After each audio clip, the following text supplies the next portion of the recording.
purnamudachyate purnasya purnamadaya purnamevavashishyate. Om Shanti Shanti Shanti. Om. All those that are invisible are filled by Brahman. All those that are visible are also fully permeated by Brahman. The whole universe has come out of the whole Brahman. Yet Brahman is still full, though the whole universe has come out of it. Om, peace, peace, peace be unto us all. So we are reading Śvetāśvatara Upanishad, and we are in the chapter 3. We have read the verses, the Rishi declaring that I have realized the truth. Vedāvaṃ puruṣaḥ mahāntam. I have experienced that grand, great, conscious entity, Purusha, great Purusha. Aditya-varnam, who's shining like sun, which is beyond all tamasa parastvat, beyond all tamas, darkness, ignorance. And tamevu viditva, only knowing that, otimrityum, you can conquer mrityu, death. Eti, you arrive, you achieve that deathless situation. And you try in another way to be immortal, nanna pantha. No, not another way is there to reach that immortality. So, this very grand statement, that I have realized, and your Rishi is welcoming all of us. Yes, you also come.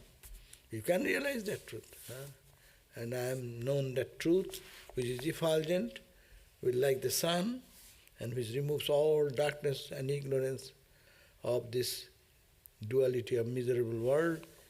And knowing that only, here knowing that is a very important point.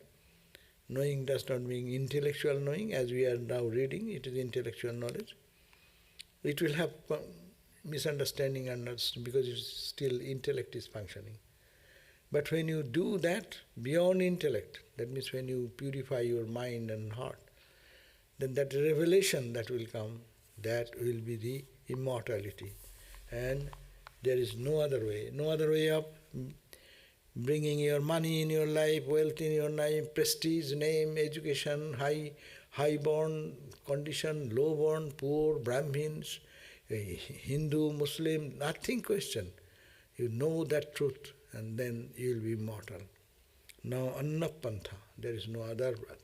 So this is the eternal message for all people in the whole world. It is a call for the universe. No? That is the Vedic wisdom is so broad. There is not a tinge of any teaching of difference and separation. And also think that reality, what will happen? Jasmāt parang naha paramasti, that after which there is no higher. That is the highest. There is no higher than that. Nothing. Nasman na aniyo na jayosmin. Not there is something great. And anu is small. There is nothing smaller than that. Minute is the minutest of the minute, the greatest of the great. Bhikshaiva-stabdho. It is like standing in silence, like a big banyan tree stands, unmoved, rooted in his own glory. Divi tishtati eko is stabdho. Stabdho means silent, calm, serene, peaceful, undisturbed, like a big banyan tree standing, windless situation, one without a second and immovable. Teno idam purnam puruṣena sarvam. And see that puruṣena, that consciousness, permeates everything, sarvam, idam, whatever you see, hear, taste, touch, the visible universe, conceptual universe, wherever you go, it permeates everywhere like space permeates everywhere. 10th verse. Tato jatuttara taram tadarupam anamayam jat etad viduhu amritaste bhavanti athetare dukkham eva pijanti tato jad uttarataram tad arupam anamayam. That is that reality which is the far beyond this world, is the formless and free from misery. That is the state, that reality. They who know this, they become immortal. But all others have indeed to suffer misery alone. Those who are not following this path, they will have to go to the path of birth and death. And as Buddha says, dukkham, dukkham, dukkham, everything is dukkham. Birth is dukkha, life is dukkha, death is dukkha, disease is dukkha. Ultimately it brings dukkha. There cannot be anything else but that reality, that all others have indeed to suffer. So that being which is far beyond this world means absolute, cannot be any stretch or imagination be brought into relation with the world. World is so limited. And all conceptions of relations based on space, time and causation is within the realm of Maya. That means it's beyond Maya. You cannot expect anything. And what is that? 11th verse.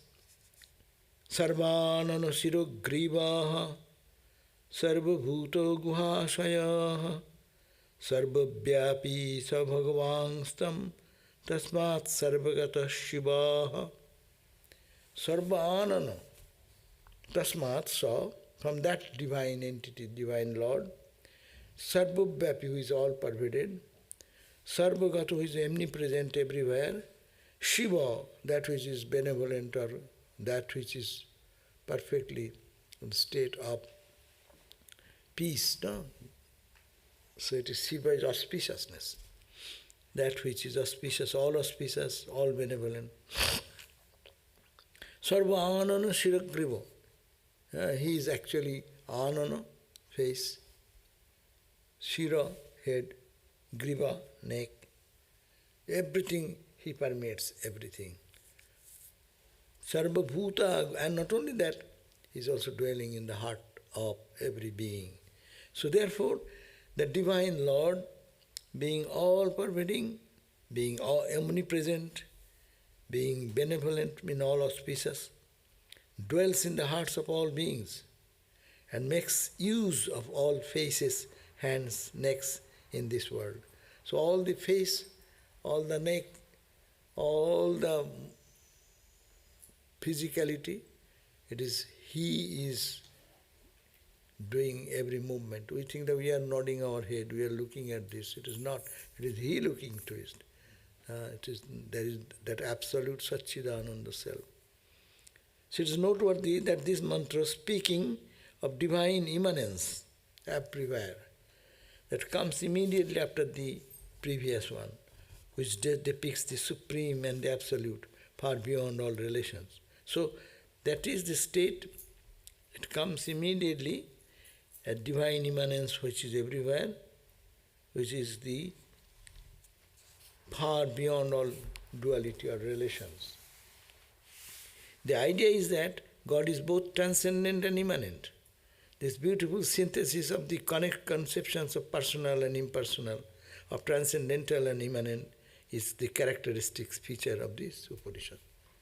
Very important point is that transcendental and immanent, both aspect that is the only reality, permeated. Anoroniyam mahato mahiyan atmasyajanto nihito guhayam. So that same principle is said here, that divine Lord, being it all-pervading, being omnipresent, being all auspicious, dwells in the hearts of all beings. And also, it is he makes use of all faces. These faces, he uses all the faces. We use one face only, being limited, and he uses all the faces at a time. How is it that possible? This is called the Chidabhasa, no? You, me, these are called Chidabhasa. the reflection of the consciousness. So, suppose you stand in a room and there are 1,000 mirrors, some concave, some convex of different aperture is different, and you stand in between. So how many faces you see? 1 plus those 1,000. So you are using this, you are using all. If you use your face munching something, all the faces will munch. Similarly, on absolute consciousness, that is called God, Lord, He is using all these faces as it were. It may be thought that you can ride only one car at a time, and God has billions and trillions and zillions of cars. This human car, animal car, God car, insect car, all these are different cars. And these cars are all driven by one Lord. He sits in all the cars at a time. That's why every car is in movement. We call seeing, hearing. We see, actually, in Vedantic term, it is only one. Seer is only one. So you can throw away all the mirrors. It matters little. Your own face will remain there. Atman will remain the same. Reflections may differ according to the mirror condition. But he enjoys, only one person enjoys through all the mirrors. Just to understand how that one enjoys in everything. This may help you to understand. And in this creation, there is no end of creation. How many cells, how many bacteria, how many things in the simple body. And what question of the whole universe. So all is energized by the consciousness behind. And that is the driving force of all, as also that is the reality sitting in the heart, allowing us to understand the joys and suffering, pleasure and pain, all the life's experiences, only by that consciousness. So, therefore, because he is formless and all-pervading, he can take any form and be present anywhere and everywhere according to the wish of the devotee.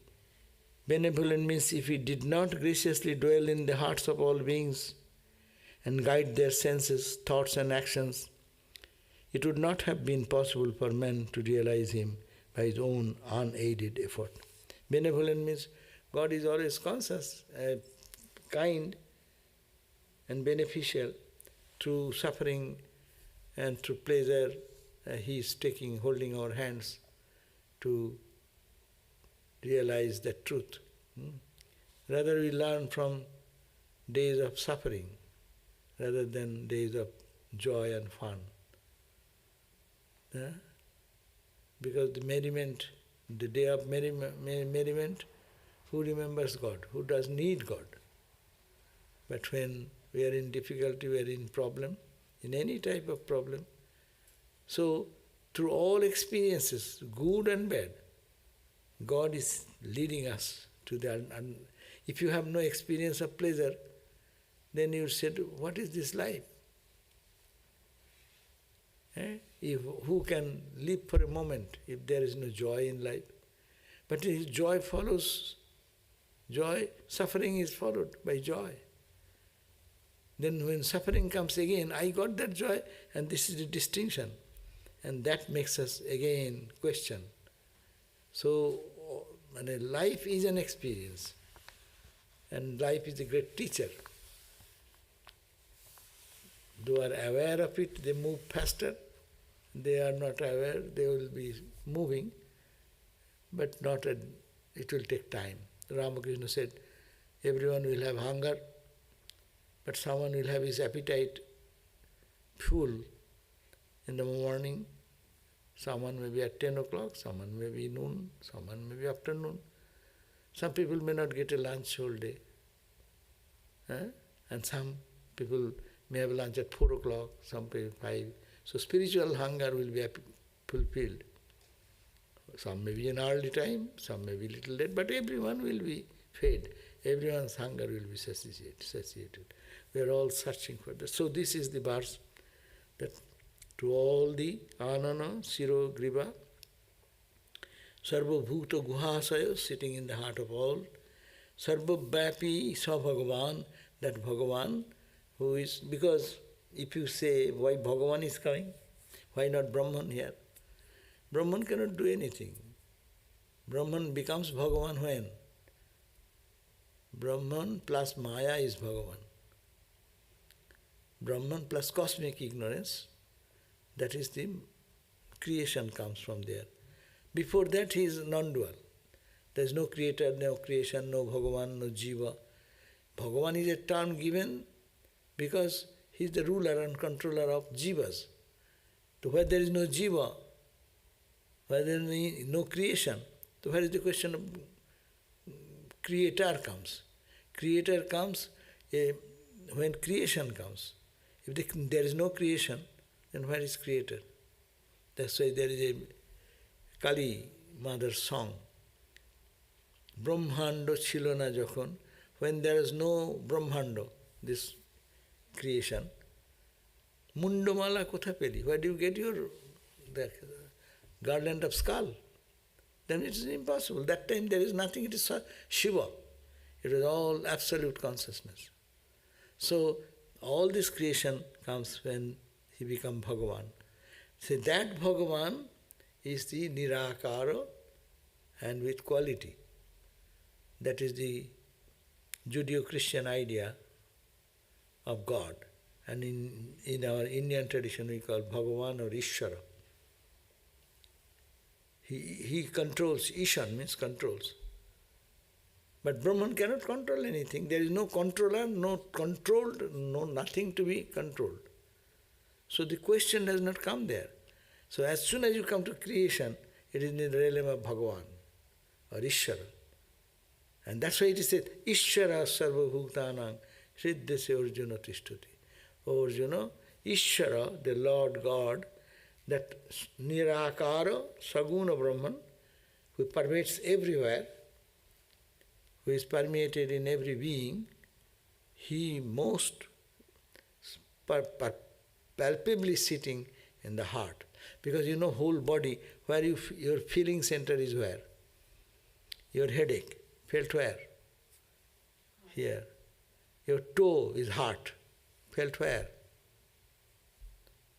Your eye is blood, felt where? All feelings is sitting. That's why it is said, it is the residence of God. That's why it is said, because the feeling center. All the centers of feeling and understanding.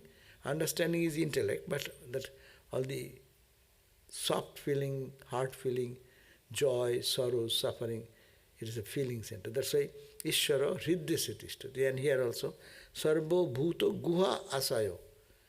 Guha means the cave. And the sarvabhūta means every created being. Every being in the universe is in the guha, in the cave of that. Asaya, it is holding in that, in the heart of all beings. Sarvānanaśirogrīvaḥ. Sarvānana, all eyes, we are seeing our eyes. It is robotic eyes. It does not see anything. You put out the energy line off, battery off, eyes don't see. It will not do anything. Drone is doing such wonderful work, no? But if the energy line is cut, your drone will not function anyway. It has the potential to do, trained to do. So the people are doing all these things that I am doing. In essence, nothing can be done by eye, because it is only that consciousness, when added to this robotic body, the robotic body appears to be lively, and we think that I am doing, I am seeing, I am hearing, I understand, I. So this is called the kacha ami, unripe I. And paka ami, who is that? It's God I. I am nothing, oh Lord, you are everything, you are everything. I. This petty I.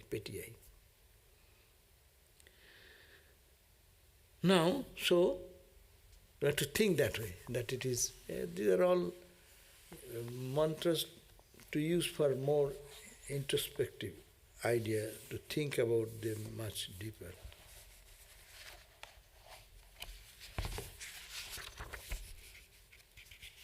Here the translation, did we read that? Anyhow, read me again. The faces, heads and necks of all beings are His.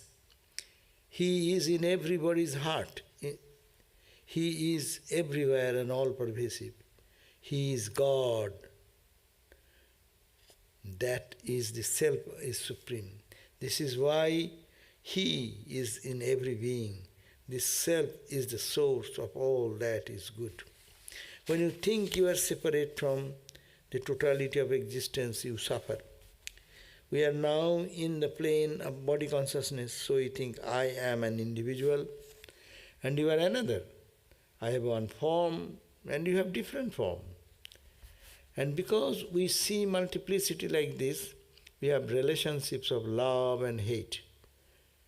Swami Vivekananda said that love and hate are the obverse and reverse of the same coin. We think we love someone, but the next moment our love may be replaced by hatred. Our love is only for a while. This often happens. We do not truly know how to love. It is only when we are able to go beyond the consciousness of the body and see that all are the same divine spirit that we can truly love. Then we can truly love. When we know we are one with everyone, that we are in every being, then we automatically love all. The word Bhagavan here means who is the embodiment of all Aishwarjas, all glories. 6 Aishwarjas and the embodiment of this is God. First Aishwarja is the wealth, second is strength, third is fame or glory, fourth is beauty, fifth knowledge, and sixth renunciation. The Bhagavan, that Shiva, is the embodiment of all that is good and auspicious. That is all in reality.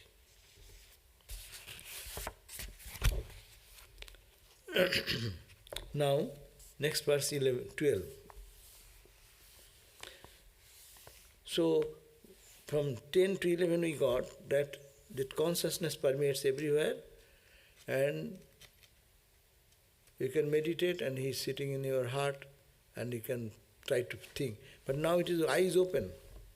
When eyes open, we look at the world, He is giving the direction that when you see sarvānanaśirogrīvaḥ, all the eyes, it is God is seeing through all the eyes.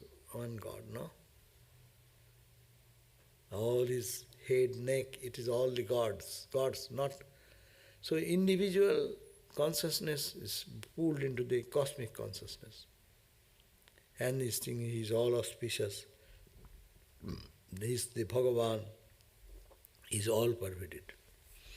Now 12th verse.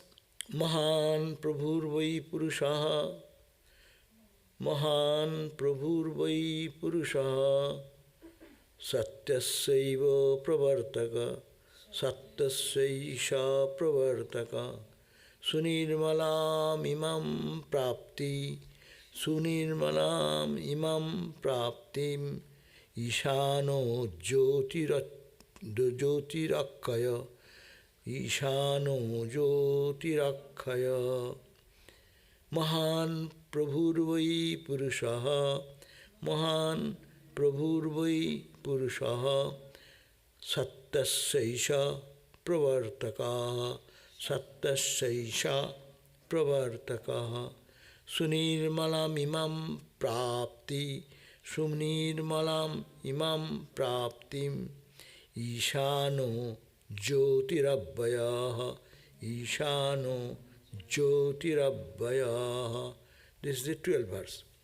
Purusha, the self, mahān, prabhur, he is the mighty Lord of all. And it is certainly, īśāno is the controller, it is avyayaḥ, imperishable, it is light itself, and it is sunirmalām, extremely pure. And imāṃ prāptim, attainment of this is the intellect of beings.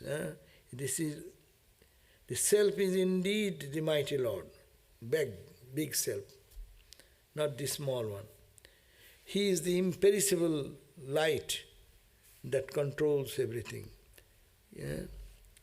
This self is indeed the mighty Lord, and that self, mighty Lord, is the imperishable light that controls everything. That means that he is shining, everything shines. Because he is inside, that's why whatever we can see to the light of that inner light. We think that that's the difference between Western science and Eastern philosophy. Western science says what?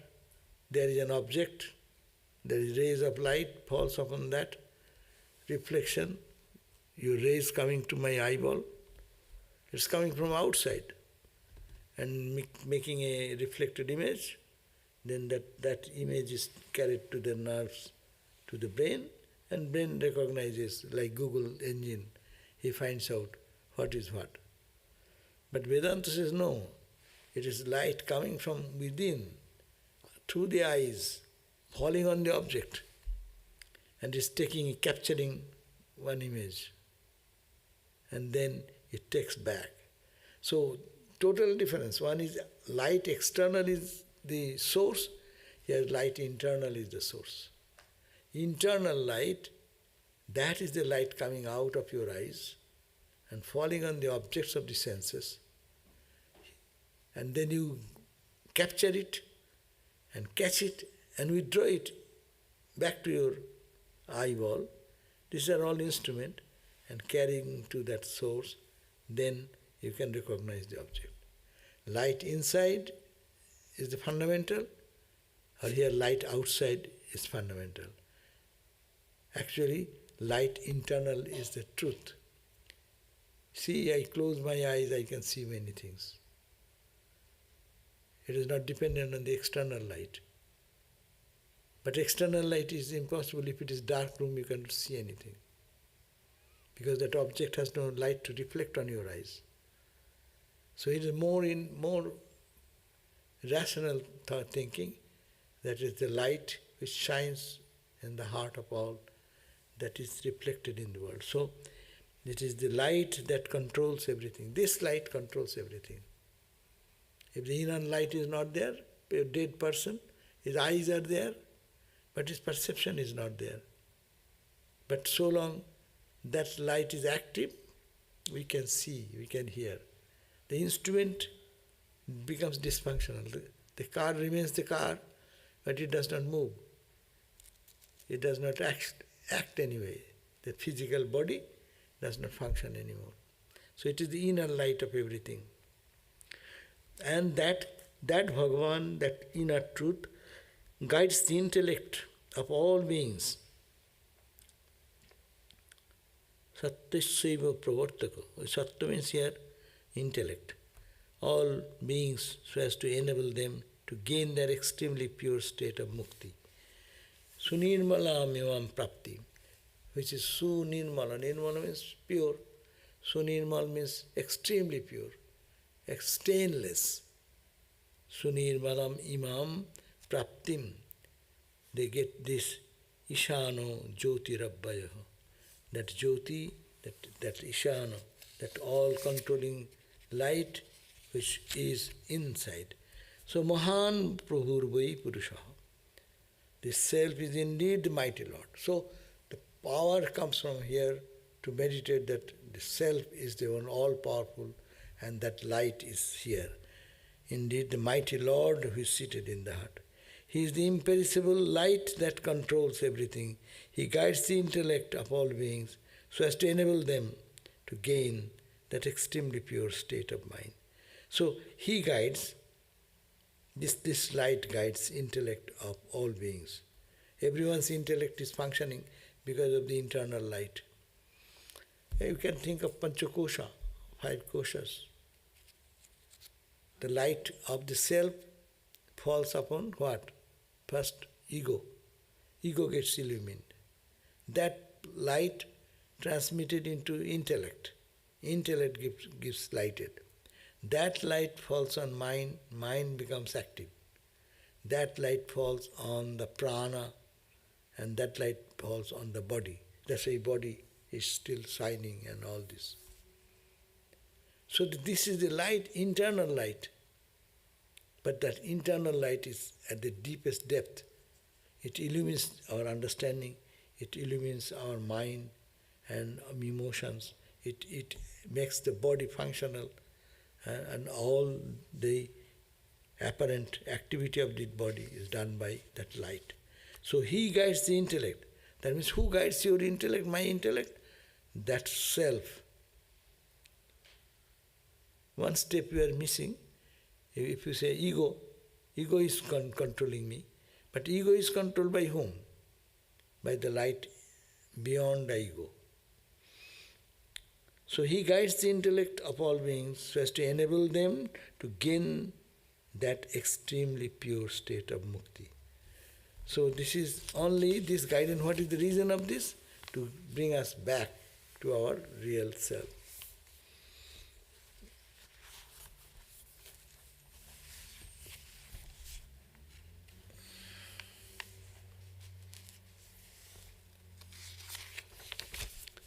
This translation, Swami Lokeshwarananda, this great being is all pervasive and is all powerful. He also inspires the mind to attain the state of purity, that is self-knowledge. He is the Supreme Lord, self-luminous, and always it is the same. The Supreme Being is called here pravartakaḥ, the director, the inspirer. Who does it? He directs the sattva or intelligence or our buddhi. It is recognized that human beings are very intelligent beings. But from whom do they get this intelligence? From God, the pravartakaḥ. He inspires the intelligence to seek prāpti, the attainment. That means this inner light, this consciousness, he is called the pravartakaḥ, who engages the mind to function, is the attainment of that state. So pravartakaḥ, he inspires the intelligence to seek prāpti, the attainment, the state, what we want to reach. Mind, actually, that's why we say dhiyo yona prachodayat. O Lord, let our buddhi be guided. Buddhi guided wrongly, we go to the world. Buddhi redirected and turn in the direction, one becomes saint. Saint and sinner, only how the mind goes in which direction. So the whole spiritual life is turning the mind to go inward.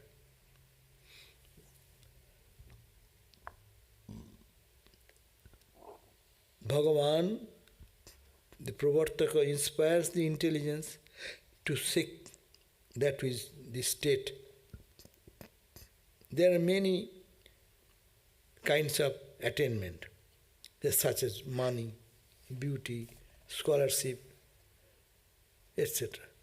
But here the Upanishad calls sunirmalām prāptim. That means the pure and perfect state of attainment. There is no ignorance mixed with it. It is spiritual knowledge, spiritual enlightenment, transcendental experience. Only knowledge of your true self is sunirmalām. What is sunirmalām? Su means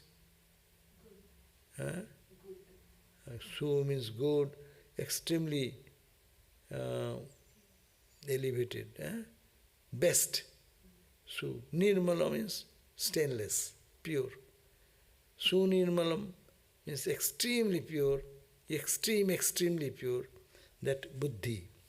And your true sunirmalām buddhi, this is what Nachiketa asked Jama in the Katha Upanishad.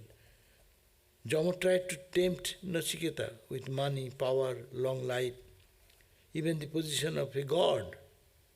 But Nachiketa rejected everything. He said, all these are svabhavāha marta, and it is perishable. They won't last long. I want that which is imperishable. So that is the strength needed. Buddhi Suddhi. When what is the sign that we are making a progress in spiritual life? Mind is going not which direction it is going. If our tendency will tell us where the mind is moving.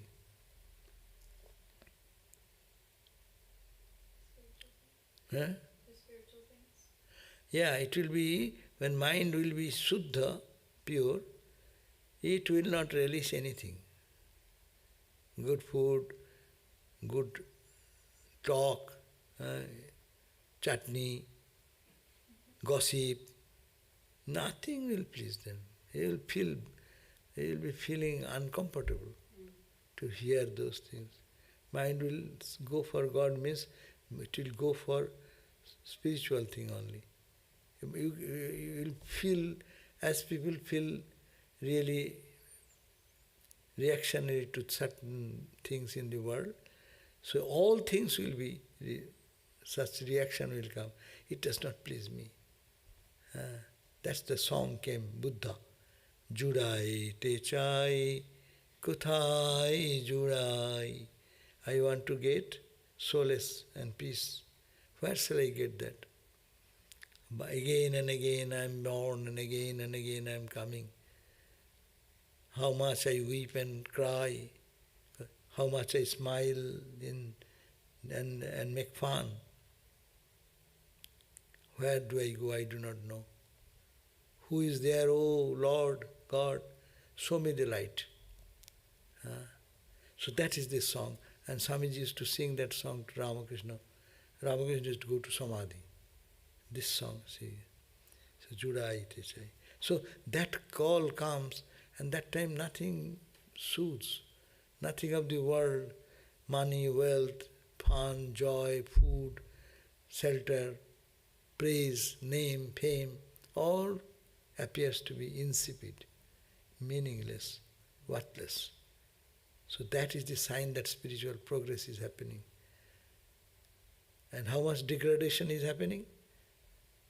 It can be understood. How much I am releasing more other things than God. How much time I am spending in unnecessary things. Of course, life has a duty and responsibility. That is to be done. But rest of the time, how much I am spending in which way, that is very important. That indicates my tendency of the mind.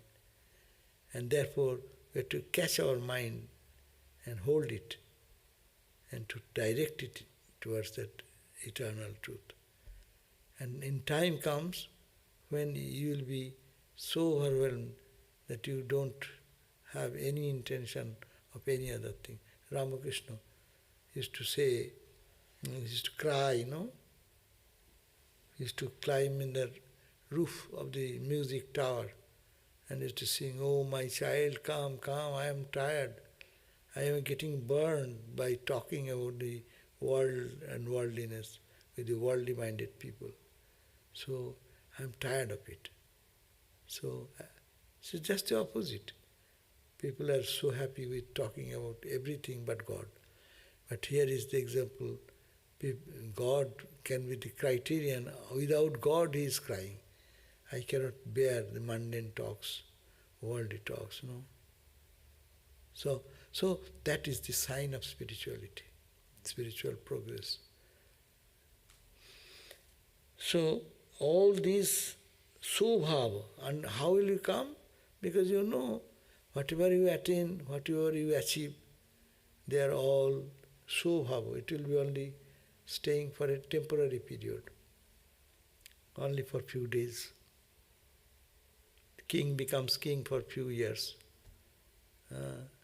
The minister becomes minister for few years, no? Senator becomes senator for few years. And what is the end result? End result, who cares?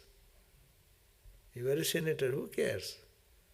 You may think that you are doing good to the same people of that. So long you are in power, all will be running after you to get their interest fulfilled. But when your power is gone, no one will look at you. You're the same person.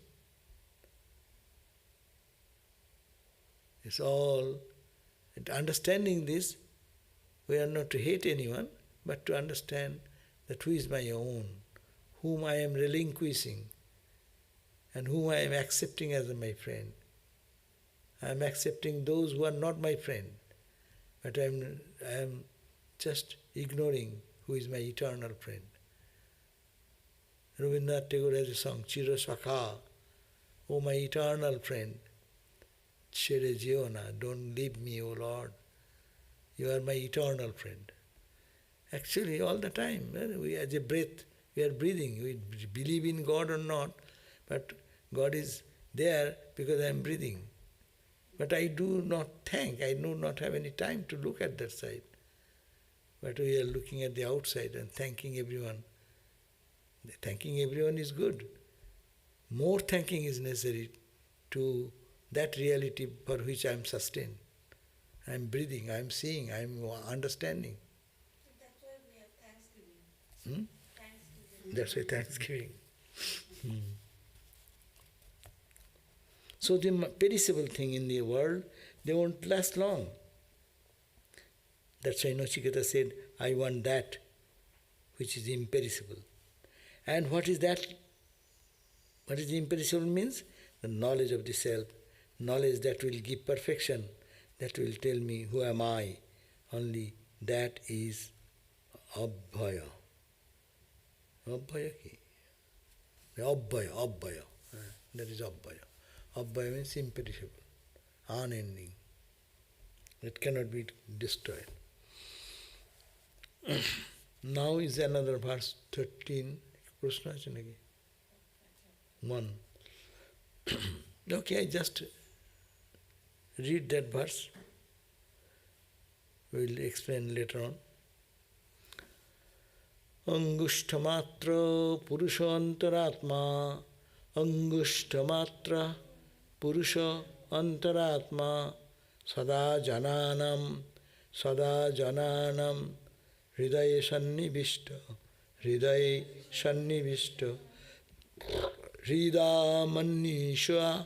hridāmanisha, manasa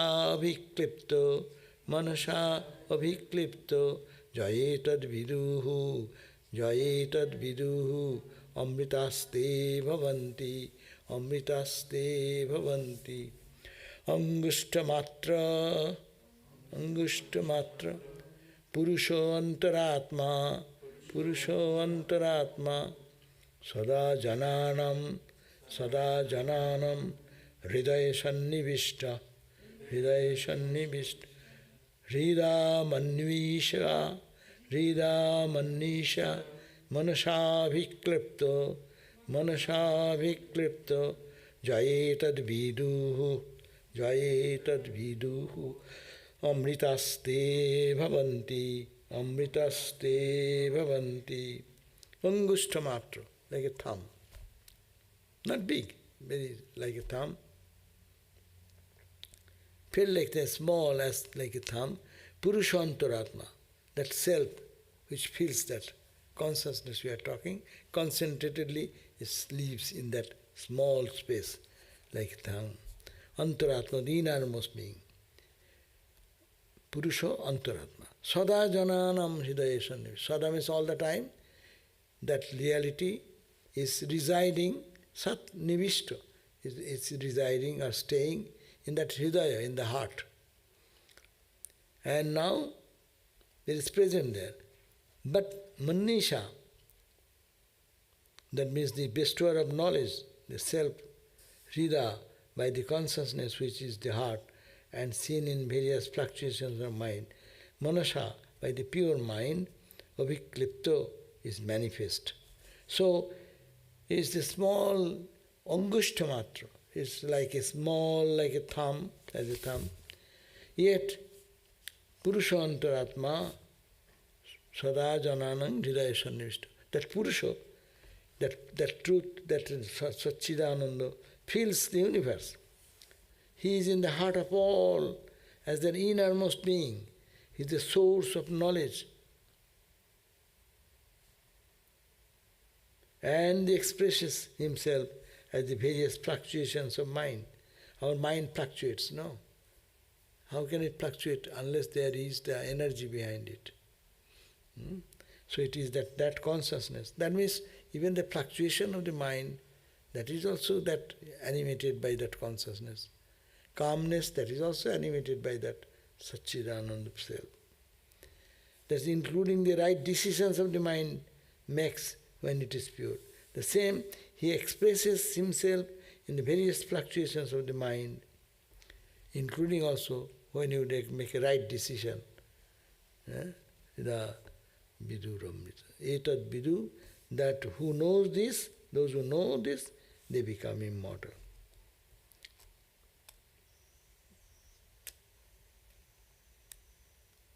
So in many places we find that the self described as aṅguṣṭhamātraḥ, meaning the size of a thumb. We should not take this term too literally. The self is not physical entity that we can describe as small or as being big. When we meditate, however, we can think of the self as residing within our heart. It is that he manifests the most, as if the mind is within the heart. Mind, manasa, he manifests himself through the mind. Suppose you have a light burning in your room. If I am standing outside, how do I know there is a light burning within? If a window is open, or if there are slits in the shutters, I can then see the light. Similarly, Brahman is within us, and the mind is like a window, an opening. Our sense organs also are opening through which Brahman reveals himself. But he manifests himself especially to the mind. That's why all emphasis is given to mind, mind, mind. Purify the mind. Chitta Shuddhi. In spiritual life, purification of mind is the most important thing emphasized. So what you do, all our sadhana is to purify the mind. Karma yoga. What is the purpose of karma yoga? Karma yoga will be purifying our mind, which is normal mind, do karma and get entangled, but nishkama karma will purify the chitta. Chitta means not only mind. Your mind will think right, godly thought. Mind, intellect will also understand the thing rightly. Ego will be purified, humbled ego. And memory will also be about God, divine. So, everywhere there will be the manifestation of purity.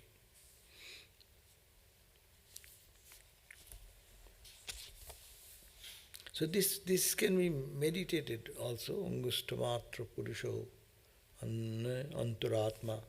Antaratma, innermost self. He is the Purusha, that consciousness.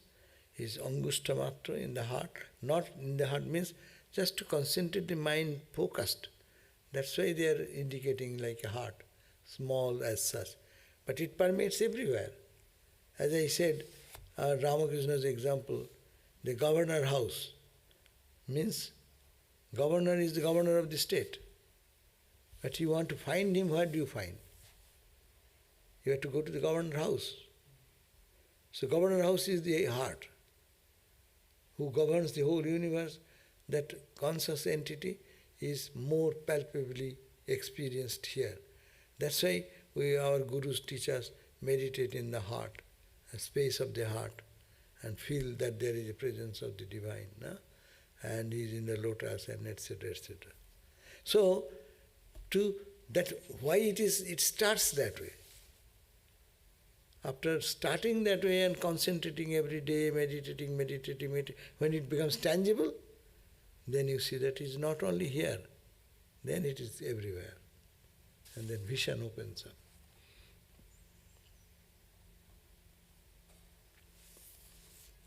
Tira Manisha.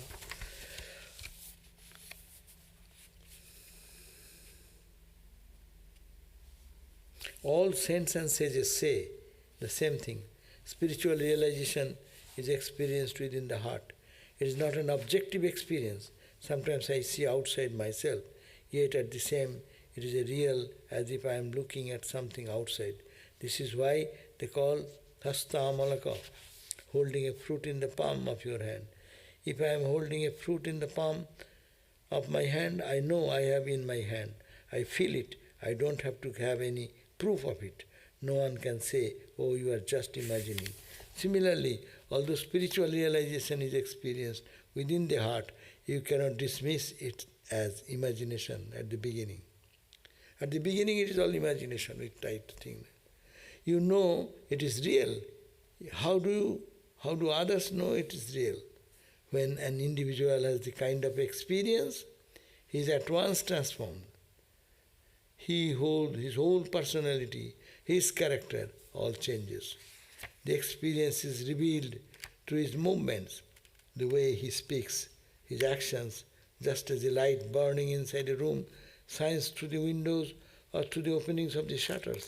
Even when Sri Ramakrishna was dying of throat cancer, his face glowed with joy and peace. And some people came to see him, began to think that he was not really suffering. They thought he was only pretending to be ill for some reason or other.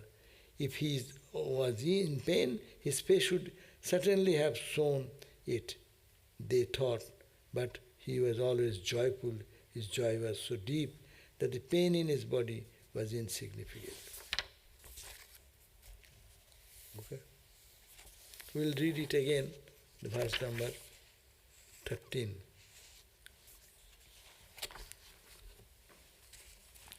Om Shanti Shanti Shanti Harihi Om Tat Sat Sri Ramakrishnaarpanam Astu.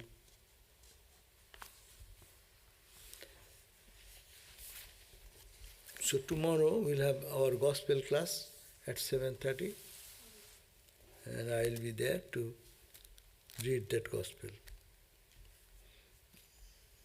Here is a question.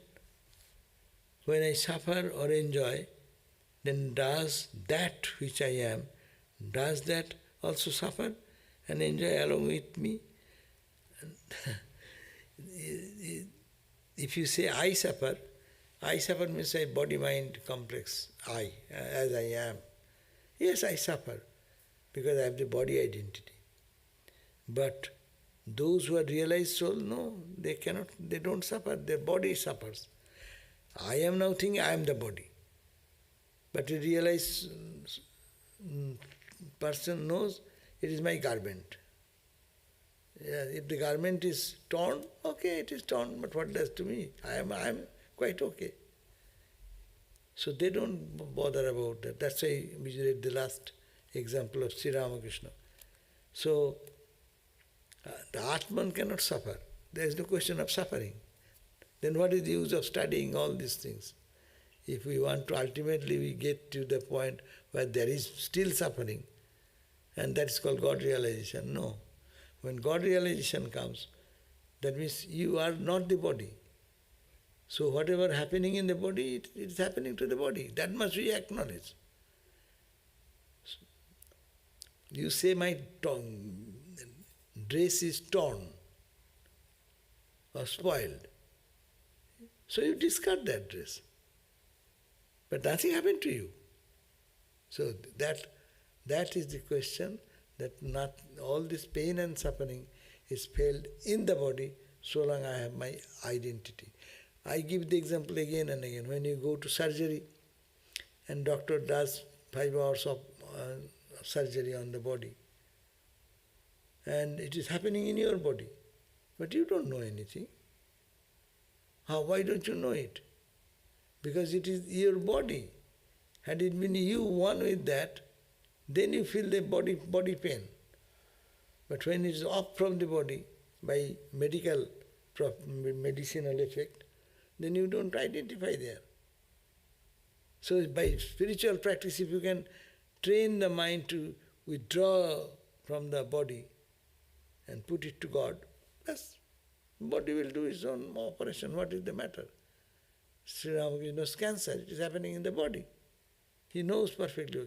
Mahapuruṣa Maharaj, Swami Sarvadevananda, we were reading that he was, whole night he was asthmatic condition, could not breathe. Those days there was no additional oxygen cylinder or anything available.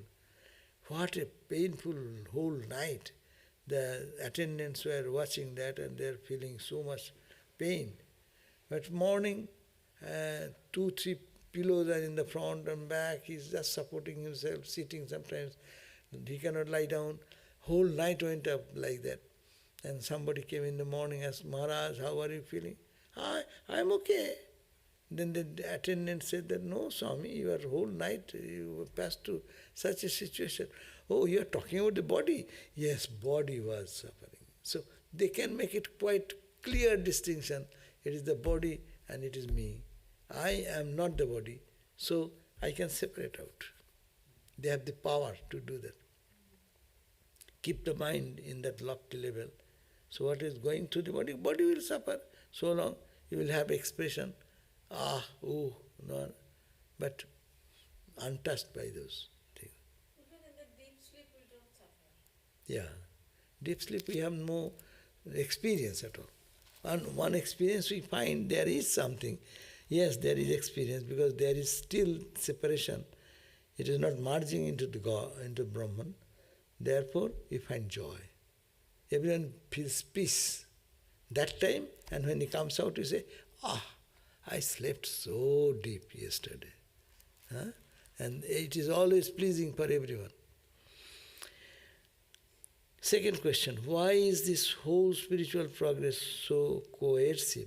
If we did not do spiritual thing, then I am bound to suffer.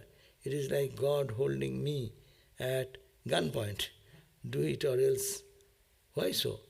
No, this is the way of life. God is not doing anything. God is going to say, enjoy. And that's why He created this duality, no?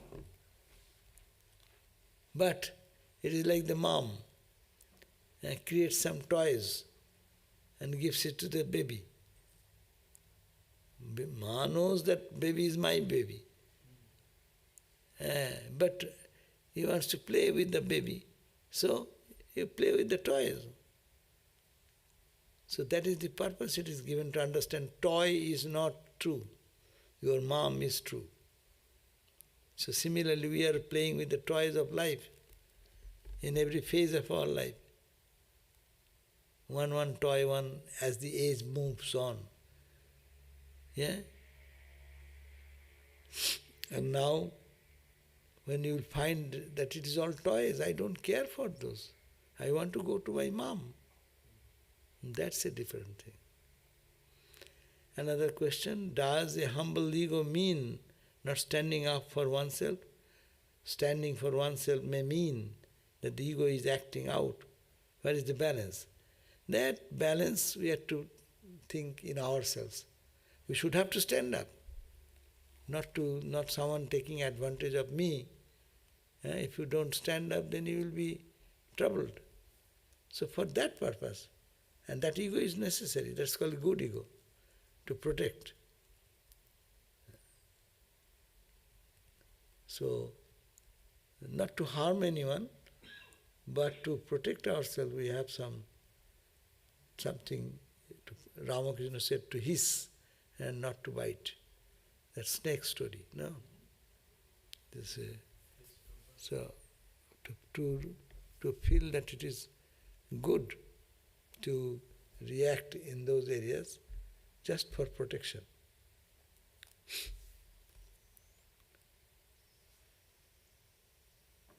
Yes, that's all. Thank you all. Yes. I had a question. Okay. Acha, you say. So actually about the earlier class, so you said that people perform great austerities and the gods get worried, right? And when we read in the Puranas and such, it'll say that they performed great austerities and the gods were pleased, so they offered them a boon. But is it also out of fear that the gods offer people boons to distract them? Last question is what? They offer a boon, not maybe not just because they're happy with the austerity, but also because out of fear. Oh no, they are asking for. The boon is given by the Lord. He can give you mukti, He can give you bhogam. But what you choose, you ask, many people ask, okay, Chandi, the Devi Bhagavat, Devi Mahatma, two of them, one asked for kingdom, and mother appeared, okay, my child, you will get kingdom, you will be the king. Another said, I have seen you, I don't want anything.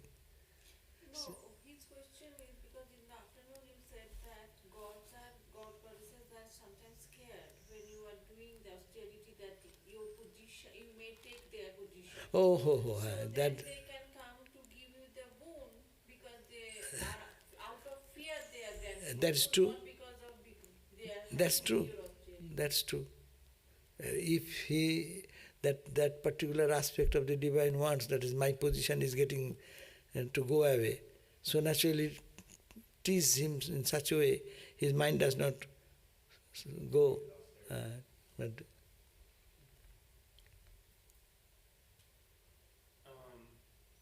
Just wanted to talk about people who are like chronic overthinkers, and it's not something in their nature, it's just like their neurological conditioning is pretty much like they always keep on thinking, and there are random thoughts coming to their head all the time.